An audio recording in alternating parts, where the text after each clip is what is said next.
ఈ తరం యువత తెలుసుకోయే నిజం. కొంతమంది యువకులు గంజాయి తాగుతూ ఎంజాయ్ చేస్తూ ఆ మత్తుగా ఊగుతూ ఇదే సంతోషం అనుకుని వారి తోటి స్నేహితులని కూడా వారి దారిలో తీసుకుపోతున్నారు. మద్యానికి బానిస అయ్యి వాళ్ళ లక్ష్యాన్ని మర్చిపోయి నిర్లక్ష్యంగా చదువుని మధ్యలో వదిలేసుకుని చెడు వ్యసనాలకి బాగా అలవాటు పడి అప్పు చేసి ఇప్పించిన బైకులపై సినిమాలకి షికార్లకు తిరిగి మా హీరో గొప్ప అంటే మా హీరో గొప్ప అని గొడవలు పడి ఈ తరం యువత ఇంతే అని చిన్న చూపు చూసేలా చేస్తున్నారు.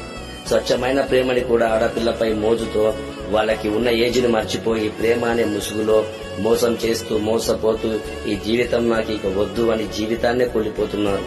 ఒక్కటి గుర్తు పెట్టుకో మిత్రమా, నీ కోసం ఏ హీరో రాడు. నీ కోసం చివరి వరకు నిలబడేది నీ కుటుంబం మాత్రమే. నీ జీవిత కాలంలో నీవు కష్టపడి సంపాదించిన దాంట్లో నుండి వాళ్ళకి డబ్బులు ఇవ్వనక్కర్లేదు. వాళ్ళు లేవలేని స్థితిలో వాళ్ళకి పిడికెడు అన్నాన్ని ప్రేమతో ఒక ముద్దగా కలిపి పెట్టి వాళ్ళ కళ్ళల్లోకి చూడు. వాళ్ళ కన్నీళ్లతో నీకు దాసోహం అయిపోతారు. జై హింద్.